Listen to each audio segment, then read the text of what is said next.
નમસ્કાર મિત્રો, વારે વારે કહું છું કે ગોરા અંગ્રેજ ગયા અને દેશી અંગ્રેજ આવી ગયા, સાચું સ્વરાજ હજી નથી આવ્યું. એની આજે મારે તમને એક સાબિતી આપવી છે. મિત્રો, ઓખા વિસ્તારમાં ટાટા કેમિકલ્સ કંપની આવી છે અને આ ટાટા કેમિકલ્સ કંપની ત્યાં આસપાસના વિસ્તારોમાં એટલું બધું એર અને વોટર પોલ્યુશન કર્યું છે કે આ આસપાસના 25 ગામોમાં રહેવા લાયક લોકો રહ્યા નથી, જીવી શકે એમ નથી. અને આના માટે એક મજબૂત મનોબળ વાળા પ્રકૃતિ પ્રેમી, પર્યાવરણ પ્રેમી દેવરામભાઈ ચારણ છેલ્લા 10 વર્ષથી વધુથી લડત ચલાવે છે.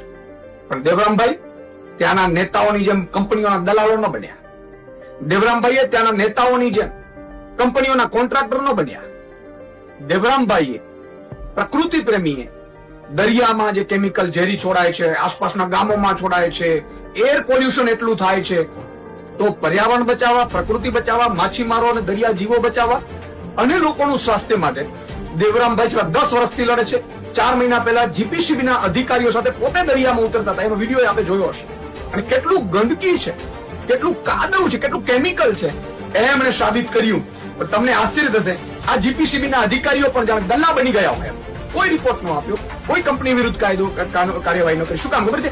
એને ગુજરાત ગવર્મેન્ટે નિયુક્ત કર્યા છે. ગુજરાત ગવર્મેન્ટ કોની છે? તો ભાજપની છે. ભાજપ કોણ છે? કંપનીના દલાલો છે. ભાજપના ત્યાંના ધારાસભ્ય તમે જુઓ, વર્ષોથી ધારાસભ્ય તરીકે ચૂંટાય છે, મારા મિત્ર છે.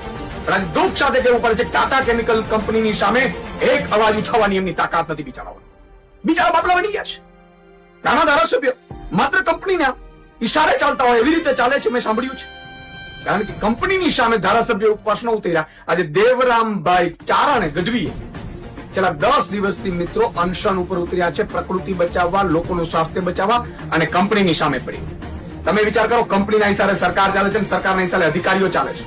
આજે પ્રાંત અધિકારીની સામે બેઠા છે. હું તમામ દ્વારકાવાસીઓને વિનંતી કરીશ કે દેવરામભાઈ તમારા મારા બાળકોના ભવિષ્ય માટે, તમારા મારા સ્વાસ્થ્ય માટે ત્યાં અનશન ઉપર ઉતરે. કોઈ ભાજપના નેતાઓની તાકાત નથી. તેના નેતાઓ તો બધા જાણે કંપનીઓના કામો લઈ લીધા છે. મેં સાંભળ્યું છે સેંકડો કરોડો રૂપિયાના કામો કંપનીઓ આપી દીધા, નેતાઓને જાણે દલાલો બનાવી દીધા છે. આજે દુઃખ સાથે કહેવું પડે છે, મિત્રો, મજબૂત નેતા એવા પસંદ કરો કે તમારો અવાજ ઉઠાવી શકે, તમારી સાથે રહી. કંપનીઓના દલાલો બનાવવા નેતાઓની જરૂર નથી આ દેશને. પરંતુ આશ્ચર્ય વાત એ છે મિત્રો કે આપણે ચૂંટણી આવે છે ત્યારે હંમેશા દલાલોને પસંદ કરતા હોઈએ છીએ. ક્યાંક રૂપિયામાં, ક્યાંક બીજે ત્રીજે વાડીઓમાં આપે, એમાં આપણે અંજાઈ જઈએ છીએ. સાચા નેતાઓ ગુમાવી દઈએ છીએ. આજે ટાટા કેમિકલની સામે કોઈને બોલવાની તાકાત નથી. ત્યાં સેંકડો નેતાઓ છે. ખબર છે, ટાટા કેમિકલ વાળા એમને બીજા દિવસથી કામ બંધ કરી દેશે તો કરોડોની આવક બંધ થઈ જશે. પરંતુ દેવરામભાઈ ચારણને હું અભિનંદન, લાખ અભિનંદન આપું છું કે તમારા માટે અને પ્રદૂષણ માટે કંપનીની સામે વાત કરી છે. મિત્રો, એમણે અનશન ઉપર ઉતર્યા છે. મેં કહીશ કે આની સામે અનશન ન કરે, આની સામે મજબૂતાઈથી લડત કરવાની. કારણ કે નથી કલેક્ટર, પ્રાંત, ધારાસભ્યો, મંત્રી કે મુખ્યમંત્રી કોઈ પણ બિચારા આમાં કઈ કરી નથી શકતા. શું કામ? ટાટા કેમિકલ્સ ટાટા કંપની છે. હજી બીજી કંપનીઓ પણ આવી જ રીતે કરે છે. અને બધા કંપનીઓમાં તમે ચેક કરાવડાવી લ્યો કયા નેતાના કેટલા કામો ચાલે છે. હવે તમારા નેતાઓ અહીંયા કામો લઈ લે છે, ગુલામ બની જાય છે, દલાલ બની જાય, તમારું શું અવાજ ઉઠાવવા? એટલે દેવરામભાઈને સપોર્ટ કરજો. બધા 25 ગામો એકઠા થઈ એમને મજબૂતાઈથી અવાજ ઉઠાવો. અને જ્યાં પણ જરૂર પડે મિત્રો, જરૂર પડે ઈશુદાનભાઈ ગઢવી તમારી વચ્ચે સાથે ઉભો રહેશે. જય જવાન, જય કિસાન.